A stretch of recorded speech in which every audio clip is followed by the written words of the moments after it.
Due to the graphic nature of this program, viewer discretion is advised.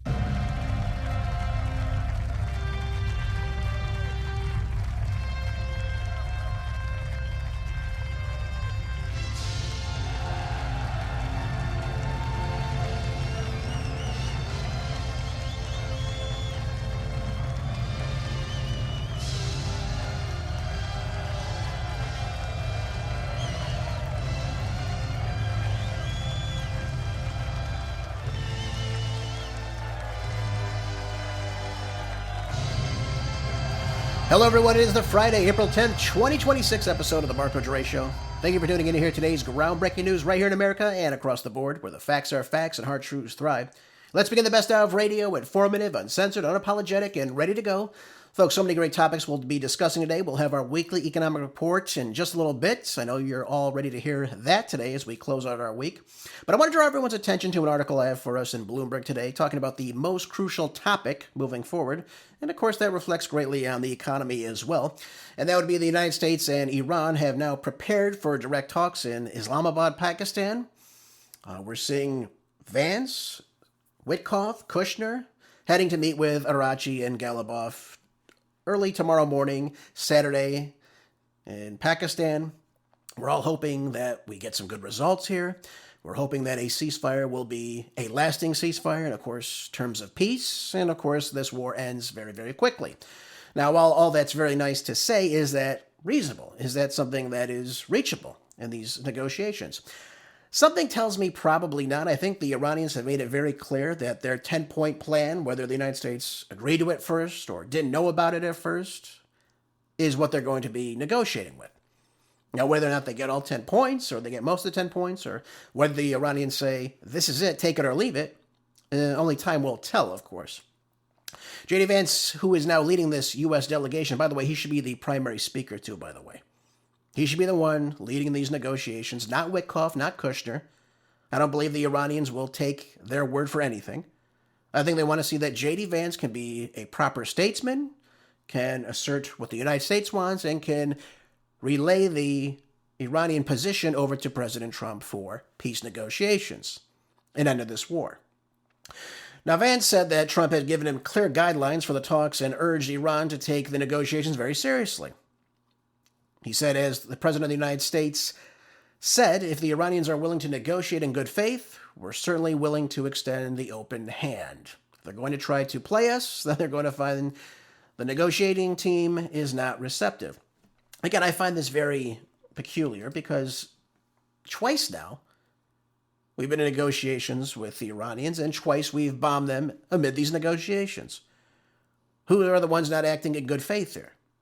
It's obviously the United States. Again, there's no other way to tell it to you, so that's the way I've got to tell it to you, folks.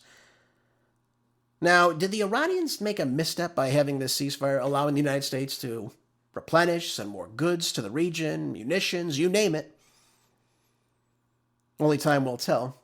If anything should happen, such as an attack, a surreptitious attack this weekend, only time will tell. I do think Trump wants a way out of this, though. So that's why it's making me think that he's not going to attack. But again, we've seen this before. There's a negotiation taking place tomorrow. What happens on the day before we attack them? So I think the Iranians are probably aware of everything that's going on. We know that they're obviously seeing Hezbollah to the north of Israel still engaging in conflict with them, and of course vice versa. So that end of the ceasefire is not holding up.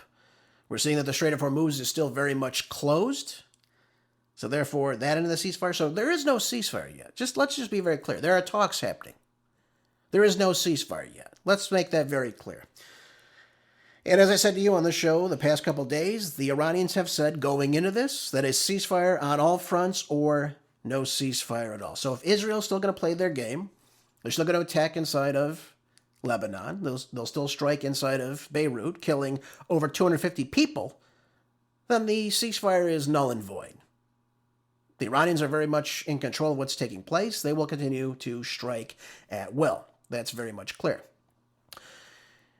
You know, the Iranians are celebrating this as much of a victory because, again, the United States, President Trump, J.D. Vance, wanted this ceasefire to take place. They realize they're in a bind. They realize they have to do something to get their way out of this. So if they can get some terms in a peace negotiation, for example, that Iran will not build a nuclear weapon, let's just say that's their number one goal. And they get that, along with everything that Iran wants. Trump will view that as a win. He'll say, listen, we made them come to the table. We've got them in ink saying they're not going to build a nuclear bomb. Now, for those of you with, short attention span, we've already had that with them. We had that with the JCPOA. Trump ripped it up. He didn't want to negotiate further and let the Iranians do whatever they wanted. At that point, there was no legal binding contract with them. They have also said many times in the past they don't want a nuclear bomb. They have no ambition to have one. It's a sin against their religion to have one because they know the destruction it can cause. Again, a little bit odd coming from the so-called the number one state sponsor of terror. I think you all might agree on that. But I think right here, the main issue in this ceasefire, or at least the end of this war, is going to be Israel. I think so. I think that's going to be the main play. Trump will have to allow the Iranians, if they choose to control the Strait of Hormuz. We're seeing some conflict as far as that going. Trump is not happy about that. But he doesn't really have any opportunity to do anything different. He has no leverage here to tell them to stop doing this. They'll continue the war. And if the United States, Congress, President Trump does not do away with the U.S. sanctions on Iran, I think you'll see the war continue on. They want to be free to trade. I think that's what's going to be the end result of all of this. And they want guarantees that Israel's not going to attack Lebanon, inside of Gaza. They may add in the West Bank as well. Syria, Iraq, their neighbors in the region. All these things have got to come to the table. And President Trump has got to be the negotiator in this. He's got to be the diplomatic statesman and ring in Netanyahu here. That's really what it comes down to. That's the only way this ends, folks. And if Israel continues to do what they're doing, then you will see this resume. You'll see the Houthis continue to bomb inside of Israel as well. Hezbollah to the north, who is fending off the Israelis, despite all of the bloodshed and, of course, the displacement of over 1 million people, are still taming down the IDF, despite what we've been told. By the way, there's also some other leverage that the Iranians can use right now. They could say, okay, Mr. Kushner, Mr. Witnoff, Vice President Vance, if you're not going to give us these 10 propositions we've asked for, the war continues on. And by the way, our friends in Yemen will now be closing down the Red Sea. So have fun with all that, by the way. That's realistic. If they shut down the Bab al-Mandeb Strait, that's going to be very detrimental to a lot of countries in that region, especially Egypt, by the way, because the Suez Canal will be shut down. And that'll make trading routes much more longer and difficult, and it'll cost more. So there's no win there. And like I told you before, Trump knows he's in an economic bind as well. The global economy is responding to this entire war that the United States and Israel started. So what's the end result here? What can we expect from this? Do we think Trump will give him everything? I don't think so. I think there'll probably be another round of negotiations, should this one even come out as positive as can be. But I think there'll be other rounds of communication. I think the Iranians will want this in a treaty form. I think they'll want the U.S. Congress to ratify it. So that way it is the law of the land. Now, Trump has shown that he doesn't really care about international law, which, again, most treaties are signed by the United States and, therefore, the supreme law of the land. That's got to stop first and foremost. But there's got to be some type of consequence should the United States break this. I think that's what the Iranians will want. I think Russia moving forward, I think China moving forward will want to see much of the same thing. They're not going to want just a handshake. They don't believe in it. They don't believe that Donald Trump will be a man of his word, and he's broken those deals in times in the past. Now, some people say, well, that's brilliant. They're saying we're going to talk, and then we bomb them, and we make them capitulate. That's not going to work. We didn't beat them during the 12-Day War, and we're not beating them in this war that we're in now. It's been a complete failure for the United States. Operation Epic Fury should be Operation Epic Failure. That's the truth of the matter.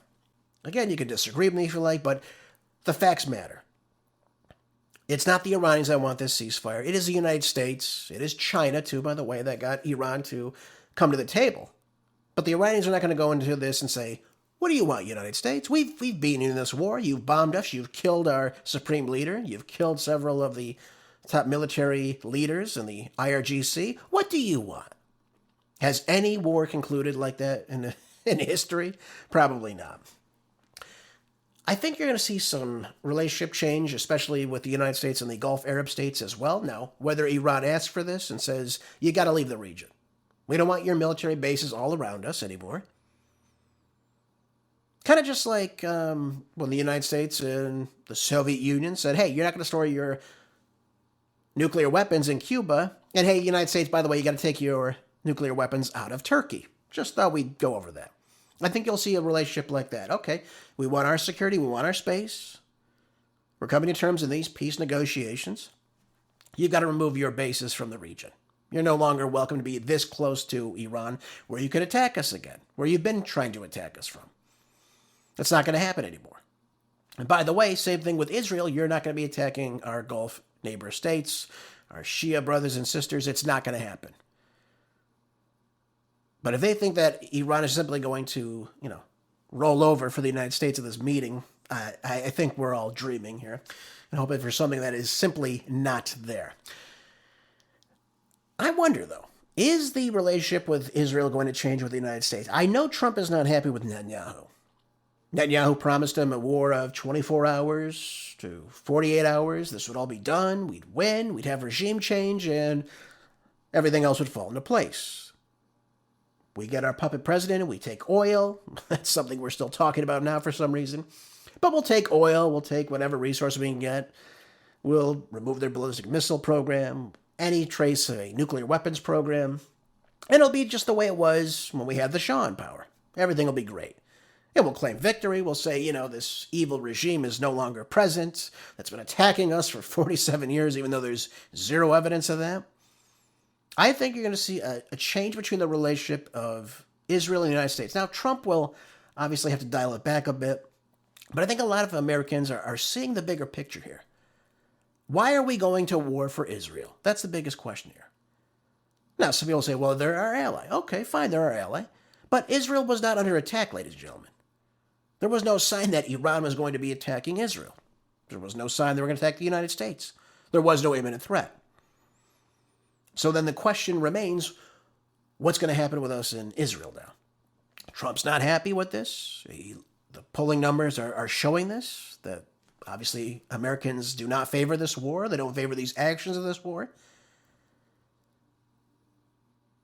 The Israeli government itself really should renounce this Greater Israel project. I think that would be the smartest way to move. But most Israelis, I think about 81%, are in favor of this war.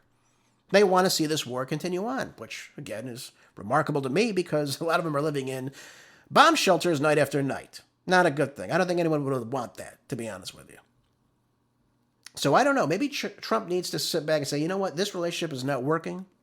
Yes, we'll back you to some extent, but we're not going to do these wars anymore. We're not going to be doing this and that to all these other countries in the region. We're not doing it. And for the past 25 years, we've been doing that. Iran is just simply an extension of that. So I hope positivity comes from this meeting. I hope cooler heads can prevail. I think we all want that. I think we want an end to this. We've wanted an end to this. We've seen Democrats on the Hill now, though. This is the best part. They're saying that Trump is ridiculous to start this war, which he was, by the way. I don't agree with this war at all. It was a war of choice, not a war of necessity. But here's the thing. You got people on the Hill now, these Democrats, saying, well, now Trump's a coward. Look at him. He's trying to go to the table now and get a ceasefire. Well, do you want a war or do you not want a war? You and Congress have kicked the can down the road and let Trump do what he wants. Let's get an end to this war. We shouldn't be in this war. So, again, calling him a coward, a bit ridiculous, I think. Let's see if peace can prevail. I know it's a long shot, but let's see if peace can prevail. Let's see if we can get a ceasefire going. Let's see if we can get Israel to tame down and stop these attacks on Lebanon right now, which, again, are completely ridiculous in and of itself. There's no need for it. They're simply trying to, quote-unquote, take out Hezbollah while striking civilian infrastructure and killing many civilians in the process. And by the way, aren't Trump and Netanyahu supposed to be on a board of peace? And this is how they're acting? They're starting wars? A bit hypocritical, I think, folks. We can all agree on that. Remember, folks, I told you before, I don't want to see war. Now, does that mean there's no reason to ever go to war? Of course there is. If you're attacked, if you have to defend yourself, absolutely. I understand that. But this idea we need to go to war 6,000 miles away from the United States, time and time again, is completely idiotic. And all it does is add more to our national debt, which is spiraling out of control day by day. So there's that. So let's hope, folks, let's pray, let's hope these talks go well, let's hope something positive comes from them, and we can get an end to this conflict once and for all. But I think you're going to see a much stronger Iran after this entire war should end. I do believe that is going to be the case. All right, folks, let's move on. Let's move on to some other great topics. Now, meanwhile, in another development here in the economy, we've got inflation surging now. As one could expect. I've told you this was going to happen. In the month of March, as consumer prices jumped amid the economic disruptions caused by the Iran war, of course, and the impacts on the energy market. This whole war was unnecessary. I told you this from the start. And I said before it happened, I said, if we go into Iran, you're going to see the economy tank. You're going to see oil prices rise, consumer prices rise, production price rise, and what's happening? All those things. Maybe Trump should be listening to my show and not Pete Hegseth and, Jared Kushner and Steve Witkoff and Stephen Miller. Who knows? I don't know. The Bureau of Labor Statistics on Friday said that Consumer Price Index, a broad measure of how much everyday goods cost, like gasoline, groceries, rent cost, rose 0.9% from just a month ago, and is 3.3% higher than this time last year. So how do you like that, America? Do you like that you're paying 3.3% higher in all of these things? It's unbelievable. The annual figure jumped from last month's 2.4% reading, while the monthly increase rose markedly from last month's 0.3% reading. So there we go, folks. There we go. Again, I'm not shocked about this at all. Why wouldn't we see these things? If you start to upend the oil industry, you take out 20% of the global oil market, you bottleneck everything, you cause this strife in the region, you stop the flow of goods and services, and you're going to see consumer price index go up. You'll see inflation go up as well. That's just the truth of the matter. That's how these things work. That's why war is always detrimental. Now, economists have noted that inflation data from December 2025 through April 2026 will be affected due to the data collection interruptions resulting from last fall's 43-day government shutdown, thanks to the Democrats, of course. So we can thank them for that, but we know that, obviously, the CPI was going up. We know that we had 3% inflation last year from December 2024 to December 2025. That was the number. Now we're in line to get 4.2% inflation in 2026. So, again, folks, we put Trump in office. We believed that he was going to fix the economy, get rid of this high inflation, bring it back down to very low levels, bring gas price down, which he did, by the way. Gas prices did come down significantly. But we didn't start building like we ought to. We started getting involved in these ridiculous conflicts abroad. We started worrying about foreign policy instead of domestic policy. I started worrying about positive trade, free trade, and again, bringing jobs back to the United States. We were focused on what was taking place abroad, which should have never been happening. We should have ended the Ukraine war on day one. The war in Gaza should be ended on day one. And you do that very easily by cutting off all weapons supply. That should have been first and foremost. We're not giving any more weapons. We're not giving you anything. And if Israel wants to continue their bombing campaign and murderous campaign against the Palestinians in Gaza, do it on your own. That's how you end these things. But we're still where we are. Ukraine is still fighting Russia. Israel's still in Gaza. Now they're in Lebanon. And of course, we have a nice, costly border peace now for some ridiculous reason. I digress.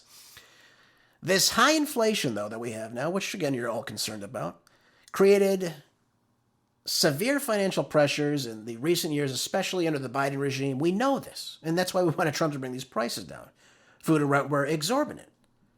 Now, these price hikes are particularly difficult for lower-income Americans, of course. They're the ones that are hit with the brunt of this, because they tend to spend more of their already stretched paychecks on necessities and have less flexibility to save.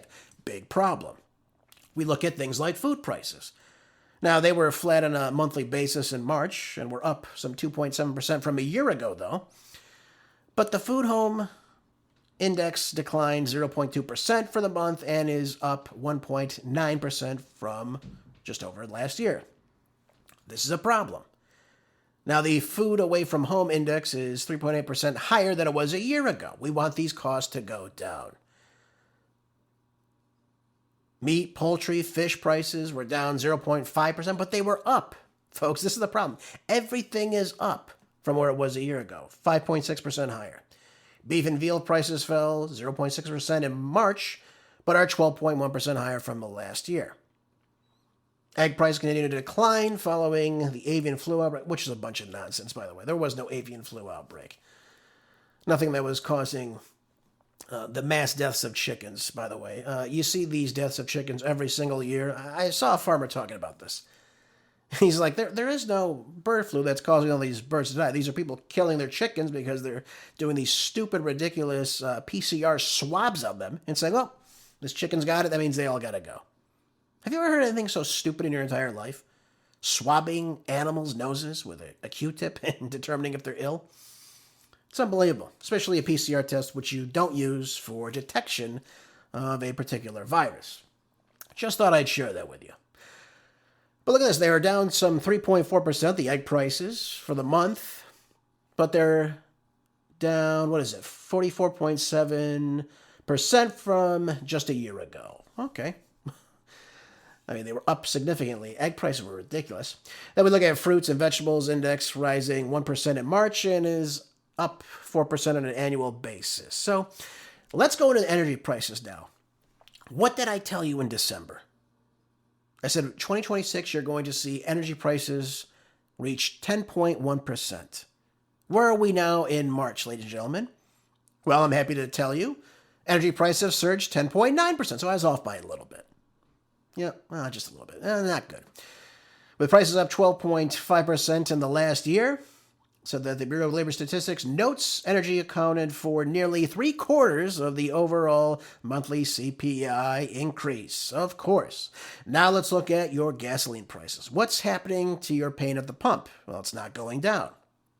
Prices jumped some 21.2% in March and are up 18.9% from this time just a year ago. Utility gas service prices declined 0.9% on a monthly basis, but are up 6.4% from a year ago. Electricity costs were up 0.8% in March, and have risen 4.6% in just the last year. And then finally, we got housing cost pricing. It rose 0.3% in March and are up 3% from this time last year. Tenants and household insurance costs were up 0.9% for just the month, up 7.4% from a year ago. So why do I say all this to you?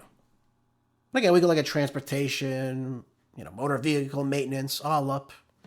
Why do I tell you this? Look at airline fares, too, by the way. Unbelievable.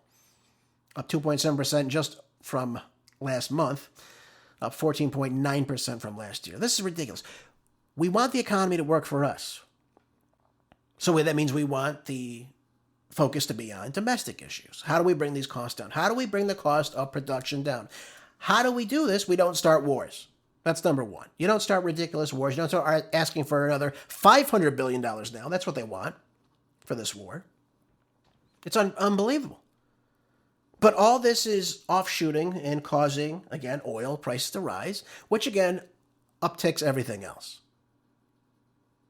Trump should be focused on the economy, not foreign issues right now. It's ridiculous. We shouldn't be focusing on this. We should have resume back to normal pricing, to where it was around 2020 when Trump left office. He needs to reverse the Biden issues, not add to them. Now, again, he's adding to them on a much lower level, but again, the war is causing these prices to shoot up. I don't think any American wants this. You want to pay 15% more for an airfare when you're traveling somewhere? Do you want to pay 21% more at a gas pump? All these things are major issues, ladies and gentlemen. Do you want to pay, on average, when you go to the grocery store, 5.6% higher for beef, or whatever it may be? These things have got to stop. Let's get inflation under control, Mr. President. You can do it. I know you can. You've done it before. Let's get the economy working. Let's get investment in the United States again. And if we can do that, if we can stop worrying about investing in war and invest in the United States, I think we can do pretty well. I think we can. I know we can. And there's much to fix here inside the United States. One more thing I want to go over too, just very quickly. We talked about the Iran war, of course, and how fertilizer, which comes out of the region, is a big problem now because it's not coming out of the region. It's not money-wise. It says, sends shiver down your spine. Farmers sound alarm as fertilizer prices surge 30% and it can hit the wallets far beyond the fields next. Yep. Why is that? Well, obviously because they need fertilizer to grow the crops. Obviously, if you're feeding cows soy or corn, those prices go up. So that means feed costs go up for the beef that you eat if you don't eat grass-fed beef like I do. By the way, you can do whatever you want. I don't care. But my point is now we have a 30% increase in the recent weeks. So that means regions are already facing supply shortfalls, roughly 25%. That was according to Reuters. And the spike is now driven in part because of what's taking place in the Middle East. So by doing what we did on February 28th, we caused this upending of the gas, liquefied natural gas, oil, helium, all these other things, urea, fertilizer, nitrogen, all these things that come out of the Middle East that we're dependent on. We're now seeing that the bottlenecking is starting to catch up. This is the big problem here. And these spikes, again, are driven by simply that. And the conflict now is involving Iran to maybe hopefully open up this global supply again to the rest of the world, because right now we're not getting it. Now, we can try to get as much as we can from Canada, but again, once you take out the global supply, when you diminish the supply and keep the same demand, folks, what happens? Economics 101, the price has got to go up. First and foremost, that has to happen. I don't want that to happen. I want the prices to go down. So we should be finding ways to get nitrogen, urea, fertilizer at a cheaper price. How do we do that? Well, it's certainly not starting a war and shutting down your access to a particular region of which you're very much dependent on. And again, fertilizer is the top input in modern agriculture. You need it. There's no substitute to it. And this current disruption is hitting multiple angles. So not only is just the strait closed due to the war, but you've also lost this prominent shipping corridor. Therefore, you have no access to it. And at the same time, production is already being affected by higher prices, since many fertilizers rely on natural gas as a key input, folks. So this isn't just, hey, am I paying more at the pump? No, you're paying more all across the board. And if this goes on, you're going to be paying more for your vegetables, your fruits, the cattle that eat that corn or soy or grain or what have you that is needed for development. That cost goes up. Cost for that beef goes up too, or what have you. So I want to make that very clear, everyone, that we're in trouble with this. And you're going to see those costs hit the grocery stores very, very soon. These high fertilizer prices don't just stay on the farm, folks. They continue down the food supply chain and onto your dinner plate. That's the way it works. So when farmers pay more to grow the crops, obviously increasing the food price is an end result. It has to go that way. Otherwise, they don't make a profit and they go out of business. Now, if things get really bad and they just simply have no access to fertilizer at all, then we're going to start seeing real problems. Then you're going to see the supply inside the United States diminish as well. And as a result, the price have to go up as well. That's the way it has to work. Because let's say you're buying oranges and there's less oranges. Well, that means the cost of those oranges go up because people want to buy them. Supply and demand. And folks, we talk about this too. We talk about consumer confidence and sentiment. So let's jump over to another article on this issue here. It says here out of the Washington Examiner that the consumer sentiment fell to record lows in April, dropping lower than it did during the worst of the Great Recession when the country was locked up during the COVID pandemic. And look at this. It says that consumer sentiment fell 47.6, down from 53.3 in March, according to a preliminary reading from the University of Michigan Consumer Sentiment Index for April. says that consumer sentiment is now down 10.7% from just a month ago and nearly down 9% from just a year ago. That should tell you something. And especially when we're in a midterm election year, we've got to get things moving. We've got to get things growing. We can't have things stagnating, because if that takes place, if wages, if growth, if GDP and what have you, all these things stagnate, you're going to see the consumer sentiment drop significantly. And Trump cannot have that going into a midterm year. It just isn't going to work. So that's a problem. Now, despite all what I'm telling you right now, and by the way, let's keep moving on with the economy just briefly. There is some positivity, though, going on inside the United States. What do I mean by that? This out of Fox Business says that a new iron curtain, not the Iron Curtain of, Europe, but a new economic iron curtain is falling across America, called the Boom Belt.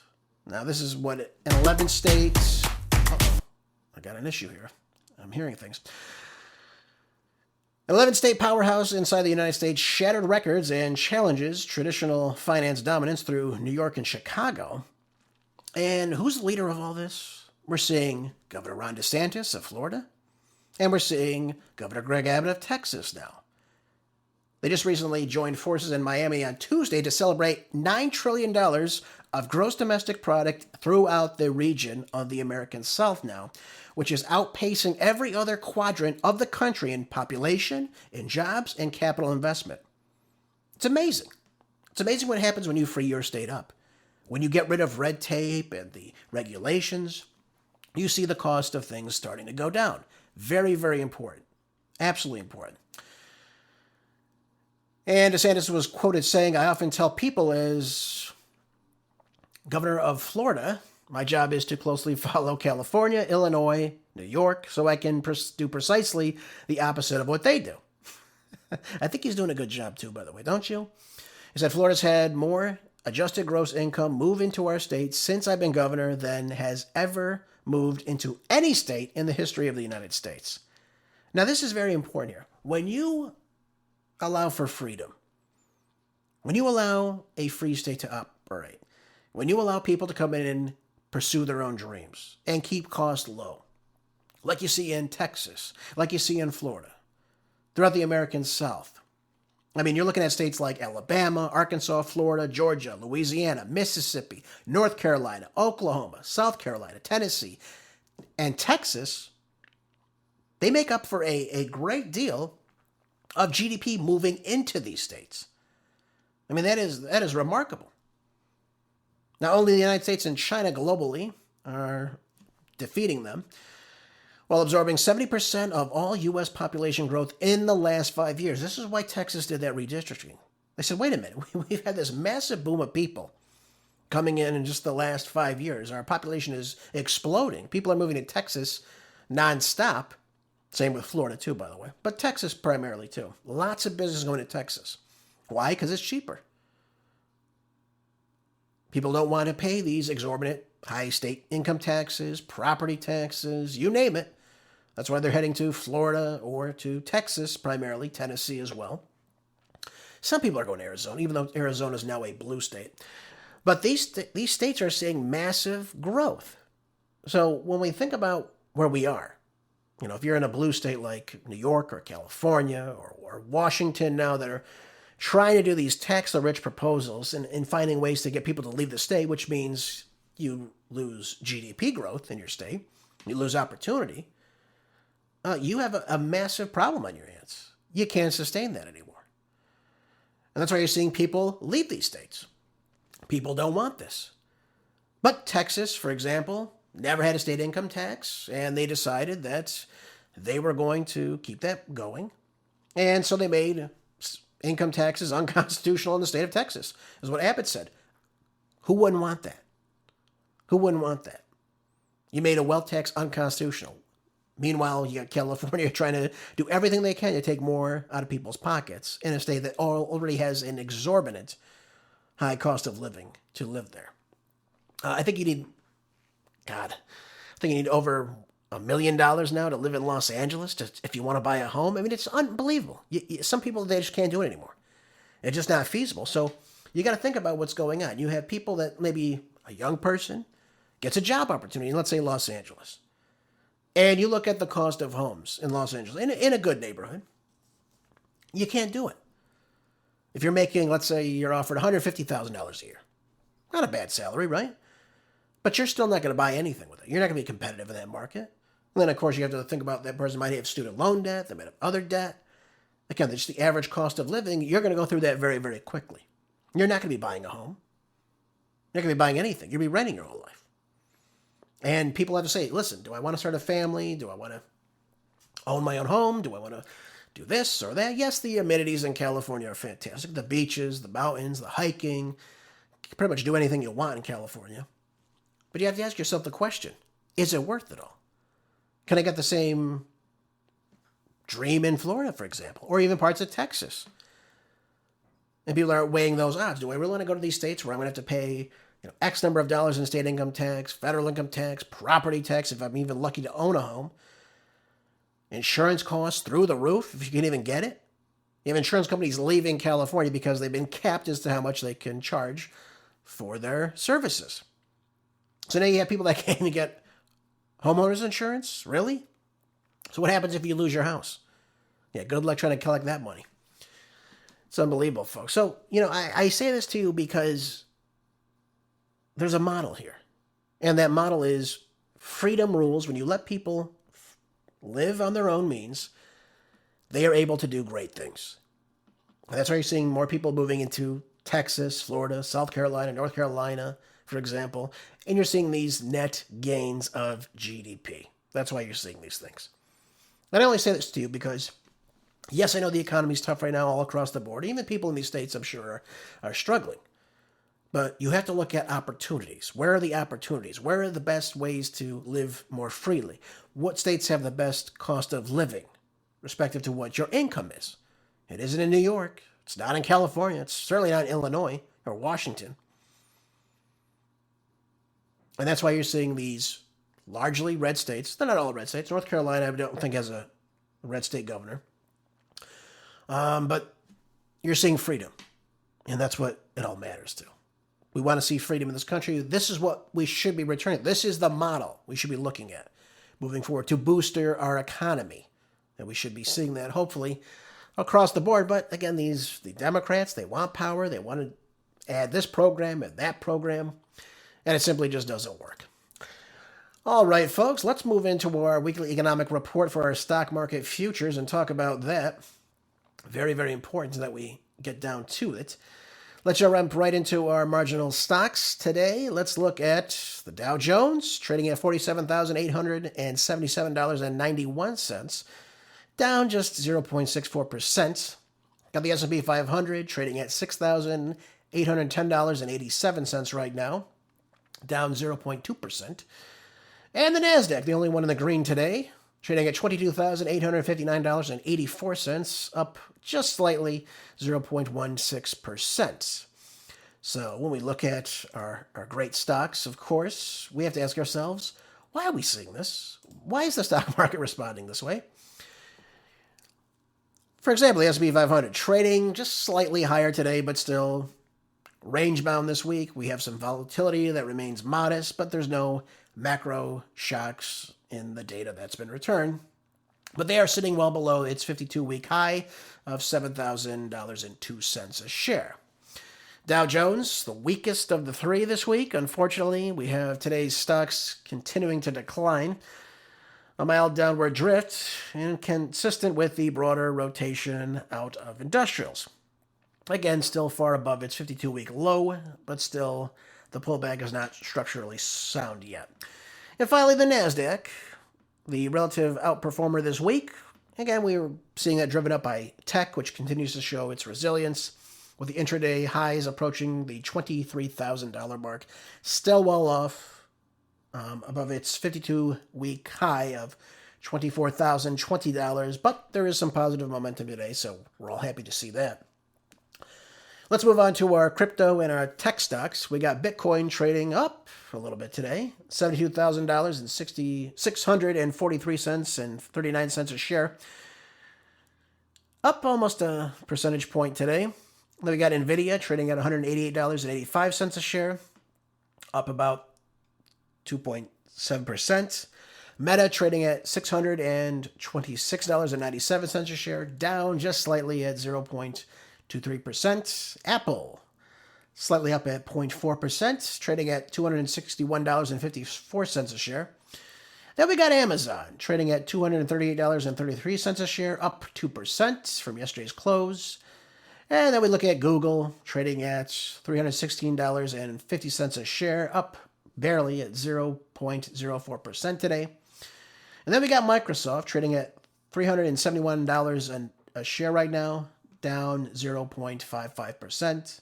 Dell Technologies trading at $179.20 a share, down 1.25%. And then we got Broadcom that's up 20 points today, trading at $375.26 a share. So across the board, the week skews mildly positive. We have some ups, we have some downs. We have strong semiconductor performance. We've got solid consumer, retail tech, like in Amazon, for example. And you got the crypto stability, the crypto Bitcoin, for example, is up a little bit from where it has been in the recent weeks. Obviously, it's been in the $60,000 range, and now it seems to be trickling on its way back up. We're still seeing some weakness in the enterprise heavy names like Microsoft and Dell. Again, you have a small pullback in Meta as well. So that's it for your tech stocks. Let's jump into precious metals now. We've got gold is up this week because the traders have now hedged against a slightly stronger dollar and the softening of the U.S. Treasury yields. You're also seeing Chinese buyers continue to support the market as well. But we got gold trading at $4,752.35 an ounce, up 0.84% from yesterday's close. So we're seeing it come back up this week. As I said to you, it'll probably start going up should this war continue on. Silver now is trading at $75.37 a share, up 2.27% today, outperforming gold as far as percentage-wise, thanks to its dual role as both monetary battle and industrial input. So that's why that's happening. Platinum rises to $2,000.55 and 53 cents. Sorry, $2,055.53 an ounce, up 1.42%. And palladium slips as a substitution towards platinum because of the continuation of the automotive sector. So you're seeing it trading at $1,543.38 a share, down just over 1% from yesterday's close. And finally, folks, the most important thing you're worried about, your gas prices. Let's take a look at gas. Let's look at oil right now. We've got Brent crude trading at $96.82 a barrel, up 0.94% from yesterday's close. And we've got the WTI crude coming out of Texas, trading at $98.29, just up almost a half a point. So we're seeing some changes in that market today. We got Murbain crude trading at $99.62 a barrel, up 2.03%. And the winner this week out of Russia, I mean, Putin's got to love this war. I wonder if he calls up Donald Trump every day and just thanks him that he's risen the price of Urals crude, trading at $120.16 a barrel, down 3.76%. However, some of you will remember, right before this war, I threw Urals crude in there. I said, I want to see how this crude oil in Russia is looking right now. It's got some sanctions on it. It was trading at $58 a barrel when I first started looking at it, just maybe about a week or so before the war began. Now it's trading at $120 per barrel. So you're seeing, obviously, geopolitical de-escalation is cooling a lot of these other ones, for sure. But the global crude markets are, again, reacting to the easing tensions in the West Asian market. We've got the signaling of Israel's willingness to negotiate with Lebanon right now, if that'll even happen. And you've got a 2-week ceasefire deal that was announced by President Trump. So these developments reduce the immediate fear of supply chain disruption. They thought, okay, the Strait of Hormuz is going to open back up. That was one of the main provisions. And that's why you're seeing a lot of these prices pull back down below the $100 per barrel spike. But folks, that's only the diplomatic progress we're seeing here. So we're seeing diplomatic optimism. That's why we're seeing these things. That's why we're seeing the prices change how they are. The supply is still in great danger right now. And the physical supply skepticism is still very much there. That's why the prices are still elevated. But this keeps the risk premium under the market enough to prevent a full retreat in the prices. So that's why it's still lingering around that $100 per barrel mark. And again, I think if this war just continues on, as I think it will, you're going to start to see, for example, those prices start to go up should the war continue on. So let's hope J.D. Vance can negotiate. Let's hope, God willing, that this ends very, very quickly and the end of this war happens. I do want to say something, though, about this. Let's say, for example, that the Iranians decide, hey, you know what? We've asked for the fee to transfer through the Strait of Hormuz. And they get that $2 million per ship fee that comes through. And they rake in billions of dollars per year, of course. I think it's estimated to be almost $100 billion they'll take in. A lot of money. Certainly a lot of money. But if that same oil tanker goes through that Strait of Hormuz, now it costs them $2 million more. What do you think that's going to do to the price of oil, folks, especially coming out of that region? What do you think is going to happen to the price of Murbain crude? It's going to go up. But you got to understand something. All the futures, even if, for example, like in the United States, we produce about 19.4 million barrels of oil per day. A lot. We produce a lot. Those prices still have to go up because, again, it's across the board. You have to look at the stocks and how they're working. Now, we might be much lower. For example, WTI crude might be selling for lower, but it's not going to be that much lower. Again, it's supply and demand. You have to base your pricing off the market demand. And if you're charging a lot of money for that oil to get through, and that oil goes up, you're going to see the other competing benchmarks starting to go up as well. So keep that in mind. Should this $2 million per ship fee through the Strait of Hormuz continue on, you're going to see a lot of that 20% of that oil, those prices are going to start to skyrocket up because, again, you have to charge more to get your ship through. That means the cost of those oil prices going to wherever they're going are going to start going up as well. So keep that in mind. All right, folks, that's it for the weekly economic report. So I hope you enjoyed all of that and are keeping an eye on all that. Let's move on. We got lots to go over still. Now, another story worth noting today, and I got to go over this with you. You know, it has to do with a little bit with the economy too, but it has to do with campaign promises. Right, we're in a midterm year. We need to know all this. So the New York Post says, from housing vouchers to homeless encampments, the promises Zoran Mamdani broke in his first 100 days in office. Isn't that great? Just started off and already he's breaking his promises.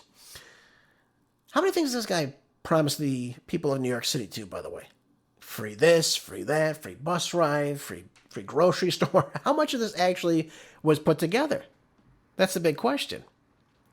Now, Mamdani's early viral promise to open up the city-run grocery store has all but yet disappeared now from the conversation after his first 100 days in office. The pitch that the candidate Mamdani made repeatedly was that 5 grocery stores, one in each borough, could sell food to hardworking New Yorkers at wholesale prices if the city covered rent and property taxes for it. These things never work out. I think they tried this in St. Louis. It had no chance of working. It totally went belly up. But there's no city-owned grocery stores that have opened up. Why not? I mean, this should be very easy for him to do. He's a devout communist, right? Oh, he's a democratic socialist, excuse me. But it didn't work. Instead, what he's done now, Mamdani has just proposed a $70 million in new funding for the city's Economic Development Corporation to scout potential locations and build the 5 stores. So now we're going to just throw $70 million looking for places to maybe put these ridiculous grocery stores. Unbelievable. Let's move on. The Mamdani's much-hyped promise to launch a new city Department of Community Safety, because, you can't rely on the police, of course. With a $1.1 billion price tag, that would have, social workers respond to the non-violent 9/11 calls, right? Yeah, I'm sure they really want to do all that. Who would sign up for that too, by the way? I can't think of one person. But instead of calling the NYPD, you call, your local social worker, and they come over in the middle of the night, and they try to resolve your problems. Sounds safe, doesn't it? I don't think so. Is any of this working? Little of this promises even come to light now. They want to, what does it say here? A light version of his original promise with just 2 staffers and a murky $260 million budget. So that's not happening. He's not going to be able to get the money for that. Then we look at strategic response groups. So when Mamdani entered the New York City mayoral race, he vowed to disband the NYPD Strategic Response Group. This would be the elite unit tasked with responding to protests. It's still sticking around, though Mamdani has repeatedly vowed he will eventually dismantle it. And why wouldn't he? He's a good communist, right? He wants to see things upended. He doesn't want to see things stop. Yep. This is all Mamdani. Now, let's talk about the homeless encampments. That's obviously something important in New York City. How many people froze to death, by the way, when this clown wouldn't let people be removed from the streets and into shelters inside? Was it up to 19, 21, something ridiculous like that? People freezing on the streets of New York City? Because, of course, it's a right to live on the streets of New York City, right? That makes plenty of sense. But soon after winning in 2025, Mamdani vowed he would stop with his predecessor Eric Adams' practice of clearing homeless encampments and focusing instead on trying to line up housing for the vagrants. Well, that didn't work out so well. Oh, I'm sorry. It was 29 deaths, not 19 deaths. Oh, there we go. Fantastic, right? Now, he revamped the policy by instructing city workers to return to homeless encampments for 7 days in a row to try to convince people to move off the streets before tearing down their makeshift living structures. Unbelievable, this guy. Who's he taking off the streets, by the way? Who's he taking off the streets? Nobody. Not a person. He's killed people, this guy. It's unbelievable, really, when you look at all these things. Look at this, the NYPD gang database, including Mamdani on the campaign trail, has long argued that the NYPD's gang database, perpetuates racial profiling and should be abolished. So, if you're in a gang, of course, it's because the NYPD is racist, of course, and we got to do away with that. We can't have anything that's going to make people safer. Let's move on to housing vouchers. Now, Adams infuriated the city council progressives and housing advocates alike when he fought the expansion of the housing vouchers for the cities. Seeking to capitalize off that anger, Mamdani campaign's website explicitly promised that as mayor, he'd drop Adams' lawsuits against this expansion. But once Mamdani was elected mayor, he reversed course by formally filing an appeal to keep the anti-city vouchers lawsuit much alive, which many advocates have called a betrayal. Oh, well, who are you going to vote for? Another communist? Unbelievable. Yeah, it goes on. He hasn't done anything, folks. What has he done? What has he done to make New York City a safer place? The answer, I'll tell you, absolutely nothing. Absolutely nothing. You can't make this stuff up, folks. Oh, by the way, let me go over this article, too, with you. Very, very important. Before we wrap up today's show, we got about 8 minutes remaining in the broadcast. I do want to bring up a couple more very, very important stories. And this one I think is very interesting because we talk about medical safety, medical practices, and, of course, what have you. This is how the interest of justice. And it says here, Pfizer can't find volunteers for their massive COVID vaccine trial which just collapsed. Look at this. Pfizer just got one of the most humiliating pieces of news in 2026. They couldn't even find enough people willing to take the COVID vaccine in a clinical trial. I guess there was not enough suckers to try the new poison out that Pfizer was dishing out.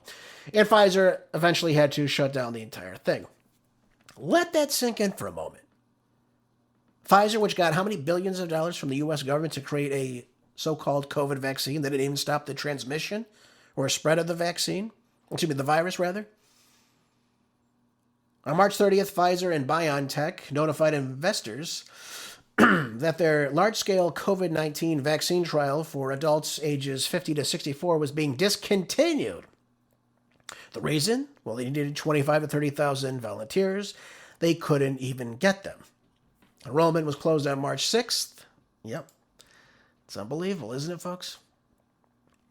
Even among those who did show up, over 80% failed pre-screening because they didn't meet the proper health criteria. Maybe this is a blessing in disguise. Think about what that means, though. You couldn't even pay people to take their shot and possibly get sick and ill, and God knows what other morbidities or illnesses would arise from that. Now, Dr. Michael Yerden spent over 16 years at Pfizer.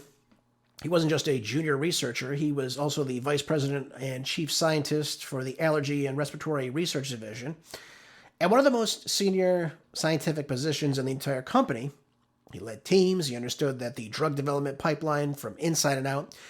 And when Pfizer rolled out the mRNA COVID product, Yerden became one of the most prominent voices of dissent, saying that there was something that was deeply wrong about this. And of course, when we look at all the data, when we look at the people that have gotten the turbo cancers, the blood clots, the pericarditis, the myocarditis, the sterility, and what have you, all these different things, MS, go down the list. You look at this and say, wait a minute, this doesn't stop the spread of a virus. Doesn't make me any safer by taking it. What's the reason that I'm taking this for? What am I doing this for? Look at the risks of blood clots, cancers, and all these other very dangerous things that can kill me. It's not good. Heart attack, stroke, who would want to take this thing? And by the way, every animal that was in this process, or in the original trials, all died, by the way. Just wanted to share that with you. But there's so many different things that are associated with this, so I'm very glad to see that this fell right on its face and is no longer pushing forward. Hopefully they take this off the market. And then you got to ask yourself another question. You can't even get people to do the safety testing. How could you put out a product like this so late in the game? It's unbelievable, folks. So again, I'm glad to see this. Yerden questioned why a product with such narrow therapeutic window was being pushed on the entire population regardless of risk profile. So in other words, he's saying, why would you mandate this for everybody? Why would you mandate this for workers that don't need it? Again, he challenged the suppression of early treatment options. Think of the hydroxychloroquine, the ivermectin, even just taking real supplements like getting vitamin C and vitamin D3 with K2. Quercetin, zinc, all these things you could take that are very, very beneficial that will stop the spread of these viruses. And they were all wiped out, of course, on the social media. You couldn't talk about it. You couldn't speak out against it. It was just the vaccine. That's all you could talk about. Well, Yerden also warns about the reproductive risks. He warned about the immune system disruption from repeating doses and what have you. All these things are major problems with this. And of course, he's labeled a conspiracy theorist. He was deplatformed, smeared all the way across mainstream media. His decades in the pharmaceutical expertise were also dismissed well overnight. Why? Because he didn't go along with the narrative. And he got shot down. Well, who turned out to be right, folks? It was Dr. Yerden. You can look at the people that get these shots with these, people that are in their 20s, dying with heart attacks and strokes and what have you. I mean, it's all so sinister, isn't it? Well, we can't even have a discussion on what these products actually do. If you went to get these, they were on emergency use authorization. That means they couldn't tell you anything that was in the vaccine. Couldn't tell you anything because they don't have to if it's under emergency use. You are basically in those safety tests, folks. Just wanted to tell you, if you were taking these, this is exactly what you were doing at the time. So I don't say that lightly, but I say that seriously to you. If you did take one of these shots, you should look into a detox program, and you should stay away from these things moving forward. They have no proper safety testing. The adjuvants inside of them are completely toxic, and avoid them at all costs, folks. Avoid them at all costs. Oh, by the way, one more article I want to go over today. Let's not waste any time. Let me go over this really quickly. I got about 30 seconds remaining, but this was in Newsweek today, and I thought this was very interesting.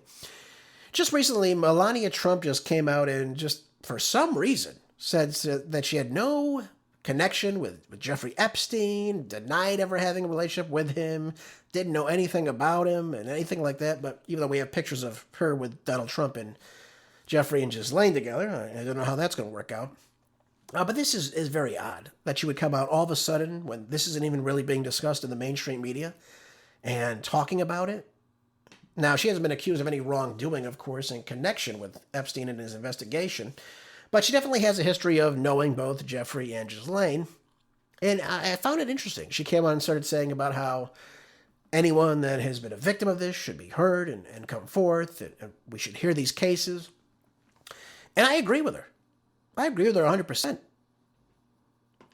So, we talk about these things, but why would she come out all of a sudden and just randomly start saying all these things? Kind of isolating herself from Jeffrey Epstein. I find that very remarkable. Is something going to be dropping very, very soon? Her head's about to roll, and she wants to make sure she's out of the way of all this? I guess only time will tell, folks. Nobody really knows. And by the way, where are the rest of the emails? When are we going to get those? Does anybody know? Of course we don't. Very, very odd to see that, but that's where we are right now, folks. That's where we are. Folks, that'll do it for today's show. Thank you for being here as always. I appreciate you so much. Make sure you're always staying prepped with food, water, medicine, anything to be self-sufficient. Make sure you're doing that. Have a rest of your day. I'll see you back here on Monday for more groundbreaking news on the next Marco DeRay Show. Until then, be good, stay busy, and God bless.